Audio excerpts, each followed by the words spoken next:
સ્થાનિક સ્વરાજની ચૂંટણીને લઈને એક્શનમાં છે હવે ભાજપ। આજથી જ ભાજપની સેન્સ પ્રક્રિયાની શરૂઆત। જિલ્લા અને મહાનગર સ્તરે ઉમેદવારોની સેન્સ લેવામાં આવશે। આજથી 2 દિવસ 4 સ્થળોએ સેન્સ લેવાની પ્રક્રિયા હાથ ધરાશે।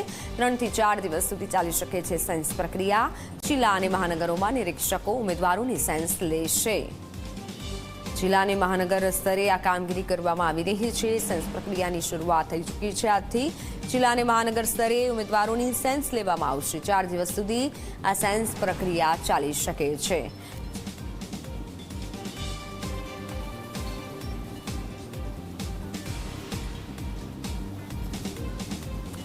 ત્યારે આપણી સાથે વડોદરાથી સંવાદદાતા રવિ, સુરતથી સંવાદદાતા ચેતન અને રાજકોટથી સંવાદદાતા ગૌરવ દવે જોડાઈ ચૂક્યા છે। રવિ, આપના પાસે આવવા માંગીશ।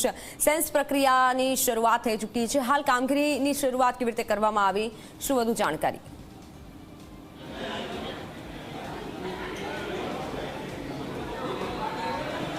બિલકુલ વાત કરવામાં આવે તો આ સ્થાનિક સ્વરાજ્યની ચૂંટણીને લઈને ભાજપે તૈયારીઓ શરૂ કરી દીધી છે અને જોરશોરથી ભાજપ દ્વારા હવે જે ઉમેદવારો છે તેની પસંદગી માટે આજથી સેન્સ પ્રક્રિયાની શરૂઆત કરવામાં આવી છે। જો વડોદરા શહેરની વાત કરવામાં આવે તો વડોદરા શહેરમાં 4 જેટલા અલગ અલગ સ્થળોએ જે દાવેદારો છે, ટિકિટ વાંચુકો છે, તેમની સેન્સ લેવામાં આવી રહી છે। તેમાં અનેક દાવેદારો એવા છે કે જેઓ વર્તમાન કોર્પોરેટર છે, તેઓ ફરીથી પોતાની ટિકિટ માંગવા માટે આવ્યા છે। તેવી રીતે એક નરસિંહ ચૌહાણ છે, તેમની સાથે આપણે વાત કરીશું। નરસિંહભાઈ, શું કહેશો? આજથી સેન્સ પ્રક્રિયા શરૂ થઈ છે, તમે ટિકિટ માટે દાવેદારી નોંધવા માટે આવ્યા છો। વોર્ડ નંબર 8 કે જ્યાં એસસીની સીટ આવેલી છે અને જે મારો નજીકનો વોર્ડ છે, હું 9 નંબરનો કાઉન્સિલર છું અને બાજુમાં જ 8 નંબર આવવાથી મેં 8 નંબરની અંદર એસસીની સીટ ઉપર માંગણી કરી છે। પાર્ટીને યોગ્ય લાગે તો ટિકિટ આપશે તો લડીશું, નહીં તો કાર્યકર્તા તો છે। કાર્યકર્તાઓ છે આજ ભાજપની સ્પિરિટ છે કે ટિકિટ આપે તો લડીશું, નહીં આપે તો કાર્યકર્તા તરીકે પાર્ટીના ઉમેદવારને જીતાડવા માટે મહેનત કરીશું। આપ જોઈ શકો છો કે અહીંયા ટોકન આપવામાં આવી રહી છે। જે દાવેદારો છે તેમની જે વિગત છે તે ફોર્મમાં ભરવામાં આવી રહી છે, જેમાં અલગ અલગ વિગતો પૂછવામાં આવી છે કે તમારે કોઈ પરિવારવાળા પાર્ટીમાં છે કે કેમ, કોઈ કેસ દાખલ થયો છે કેમ, કઈ કાસ્ટના છો, આ તમામ જે વિગતો છે તે અહીંયા લેવામાં આવી રહી છે। જે રીતના વાત કરવામાં આવે તો દાવેદારોનો રાફડો કહી શકાય કે હજુ તો શરૂઆત થઈ નથી, નિરીક્ષકો પહોંચ્યા નથી, તેના પહેલા મોટી સંખ્યામાં જે દાવેદારો છે તેઓ અહીંયા પહોંચ્યા છે અને પોતાની દાવેદારી નોંધાવશે એવું અનુમાન લગાવવામાં આવી રહ્યું છે કે એક વોર્ડમાં 4 સીટ માટે 100 જેટલા દાવેદારો જે છે પોતાની દાવેદારી નોંધાવી શકે છે। જી બિલકુલ રવિ, આપ જોડાયેલા રહેશો। ગૌરવ, આપના પાસે આવવા માંગીશ। રાજકોટમાં હાલ કેવા દ્રશ્યો છે? પ્રક્રિયાની શરૂઆત થઈ ચૂકી છે, કેટલા ઉમેદવારો પણ ત્યાં ઉપસ્થિત છે?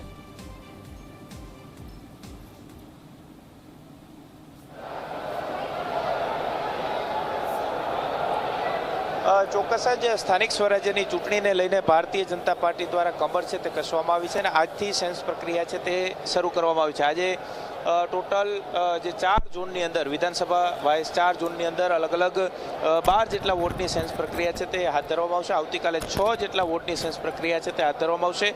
9 નિરીક્ષકોની નિમણૂક છે તે કરવામાં આવી છે અને તેની અંદર જે રીતના તમામ જે ચૂંટણી લડવા ઈચ્છુક લોકો છે કે તેઓ વોર્ડના પ્રભારી, મહામંત્રી અને પ્રમુખને સાથે રાખીને પોતાની ઉમેદવારી છે તે અત્યારે અહીં નોંધાવતા જોવા મળી રહ્યા છે। ખાસ કરીને રાજકોટની વાત કરવામાં આવે તો પૂર્વ વિધાનસભાના 4, 5, 6 અને 15, જ્યારે રાજકોટ પશ્ચિમ વિધાનસભાના 1, 2, 3 અને 8 વોટ છે કે તેની દાવેદારી છે તે નોંધાવતા અહીં જોવા મળી રહ્યા છે। રાજકોટ દક્ષિણ વિધાનસભામાં 7, 13, 14 અને 17 આજે વોટની પ્રક્રિયા છે તે હાથ ધરવામાં આવી છે। કુલ 400થી વધુ જે દાવેદારો છે તે અહીં ચૂંટણી લડવા માટે થઈ અને ઈચ્છુક છે તે અત્યારે જોવા મળી રહ્યા છે અને 400થી વધુ ઉમેદવારો છે તે આજે પોતાની દાવેદારી છે તે નોંધાવશે। અલગ અલગ જે રીતના જે કહી શકાય કે પૂર્વ કોર્પોરેટરો છે તે પણ પોતાની દાવેદારી છે તે નોંધાવી રહ્યા છે। સાથે જ જે રીતના ખૂબ જ મોટી સંખ્યામાં મહિલાઓ છે, યુવાઓ છે તે પોતાની દાવેદારી અહીં કરતા જોવા મળી રહ્યા છે। આપણી સાથે પૂર્વ મહામંત્રી વિરેન્દ્રસિંહ છે, તેમની સાથે વાત કરીશું। બાપુ, આજે સેન્સ પ્રક્રિયા હાથ ધરવામાં આવી, કઈ રીતના પ્રક્રિયા છે અને કઈ રીતના ઉમેદવારી લોકો નોંધાવી રહ્યા છે? આપ જોઈ રહ્યા છો એમ ઉમેદવારી પત્રક ભારતીય જનતા પાર્ટીના કોઈ પણ કાર્યકર્તા સક્રિય સભ્ય હોય એ નોંધાવી શકે છે।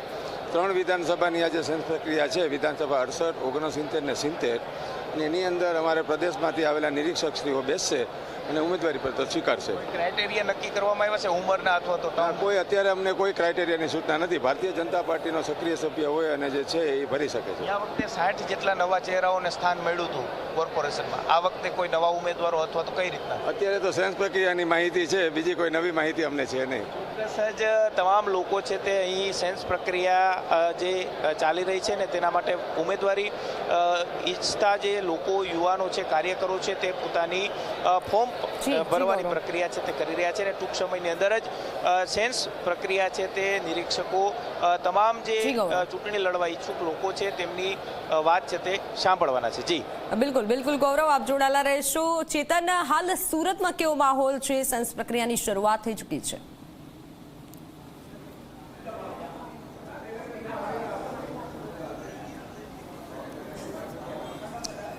જી મિત્તલ, ખાસ કરીને સ્થાનિક સ્વરાજની ચૂંટણીને લઈને ભાજપ દ્વારા જે તેરામાં જે તૈયારીઓ છે તે શરૂ કરી દેવામાં આવી છે. આજે 3 દિવસની જે સેન્સ પ્રક્રિયા છે તે હાથ ધરવામાં આવશે. તે પહેલાં સીધા દ્રશ્યો જોઈ શકો છો.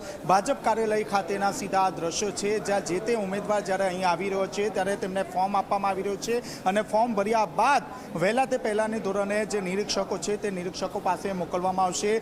30 વોર્ડ પૈકી હાલમાં આજે 12 જેટલા જે વોર્ડો છે તેમના જે ઉમેદવાર છે તેમને સાંભળવામાં આવશે. 3 નિરીક્ષકોની જે ટીમ છે તે ટીમ દ્વારા તમામ જે ઉમેદવારો છે તે ઉમેદવારોને સાંભળવામાં આવશે. આ વખતે જે ક્રાઇટેરિયા છે તેમાં ભાજપનો જે જૂનો કાર્યકર હોવો જોઈએ અને જે પ્રજાલક્ષી જે કામગીરી છે તે કરી હોવી જોઈએ. આપ જોઈ શકો છો જે ઉમેદવારો છે તે ઉમેદવારો આવી રહ્યા છે અને પોતાના જે ફોર્મ છે તે ફોર્મ ભરી રહ્યા છે. આપની સાથે ઉમેદવાર જોડાયા છે. જી, ફોર્મ ભરી રહ્યા છો, શું કહેશો? બસ કંઈ નહીં, અમે પાર્ટી જે નિર્ણય લેશે તે અમે અત્યારે ફોર્મ ભરીએ છીએ, પછી જે આખરી નિર્ણય પાર્ટીનો રહેશે. ખાસ કરીને અલગ અલગ ક્રાઇટેરિયા છે એને લઈને શું કહેશો? આજે 12 વોર્ડનું સાંભળવામાં આવશે. પક્ષ જે નિર્ણય લેશે તે આપ જોઈ રહ્યા છો જે પક્ષ જે નિર્ણય લેશે તે સાંભળવામાં આવશે અને ખાસ કરીને અલગ અલગ જે ઉમેદવારો છે તે ઉમેદવારો હાલ ફોર્મ ભરી રહ્યા છે. આ વખતે સરળ પ્રક્રિયા અહીં બનાવવામાં આવી છે. જી, કયા પ્રકારની પ્રક્રિયા આ વખતે બનાવવામાં આવી છે? પ્રક્રિયામાં તો અહીંયાથી અમારે કોરા ફોર્મ આપવાના છે. એ લોકોએ પોતાની વિગતો ભરી અને અહીંયા પાછા આપી રજિસ્ટરમાં નોંધ કરી અને ત્યારબાદ એમને ઈચ્છુક ઉમેદવારોને નિરીક્ષક પાસે જવાનું છે. કેટલા એન્ટ્રી છે? કેટલા વાગ્યા સુધી આ સેન્સ પ્રક્રિયા હાથ ધરવામાં આવશે? અલગ અલગ વોર્ડના 3-3 કલાકના સમય આપવામાં આવ્યા છે. 10 વાગ્યાથી લઈ અને મોડી સાંજ સુધી, જ્યાં સુધી ઉમેદવારી કરવા કાર્યકરો આવે ત્યાં સુધીનો સમય છે. આપ જોઈ રહ્યા છો આપણી સાથે શહેર પ્રમુખ પણ જોડાયા છે, તેમની સાથે આપણે વાતચીત કરીશું. જી પરેશભાઈ, શું કહેશો? શું જાણવું છે તમારે સાહેબ? સર, જે રીતે ઉમેદવારો આવી રહ્યા છો શું કહેશો? સર, ઉમેદવારો જે રીતે આવી રહ્યા છે એ અમારી ભારતીય જનતા પાર્ટીની ઉમેદવારોને સાંભળવા માટેની પ્રક્રિયા છે. આજે 4 જેટલા વોર્ડના 4 બેચમાં એટલે કે 12 નિરીક્ષકો આજે સુરતમાં છે. 3-3ની ટીમમાં 12 વોર્ડના દરેક ઉમેદવારને પૂરતો સમય આપવામાં આવશે સાંભળવા માટે અને ત્યારબાદ નિરીક્ષકો એમાંથી પ્રક્રિયાના ભાગરૂપે ઉમેદવારો નક્કી કરશે. અને ભારતીય જનતા પાર્ટી શીર્ષમાં માનનારી પાર્ટી હોય. અમારા કોઈ પણ ઉમેદવાર નક્કી થયા પછી બાકીના બધા ઉમેદવારો એના સપોર્ટમાં આવી જતા હોય છે અને આ પ્રક્રિયાના ભાગરૂપે આવનાર 3 દિવસમાં પ્રક્રિયા પૂર્ણ થશે. કયા ક્રાઇટેરિયા ધ્યાને રાખવામાં આવશે? બધા જ કોઈ ક્રાઇટેરિયા નક્કી કરવામાં આવ્યા નથી. જે કોઈ ક્રાઇટેરિયા નક્કી કરવામાં આવશે એ નિર્ણય અમારા ગુજરાત પ્રદેશનો છે, એ નક્કી કરશે, એ પ્રમાણે થશે. તો આપણે જે રીતે જોયું તે રીતે હાલમાં જે શહેર પ્રમુખ છે તેઓ પણ અહીં આવી ગયા છે અને વિવિધ જે ઉમેદવારો આવી રહ્યા છે તેઓ સૌપ્રથમ ફોર્મ ભરી રહ્યા છે અને ફોર્મ વાઇઝ તમામ લોકોને નિરીક્ષક પાસે મોકલવામાં આવશે. જી બિલકુલ. ચેતન, રવિ અને ગૌરવ, આભાર માહિતી બદલ. તો સેન્સ પ્રક્રિયાની શરૂઆત થઈ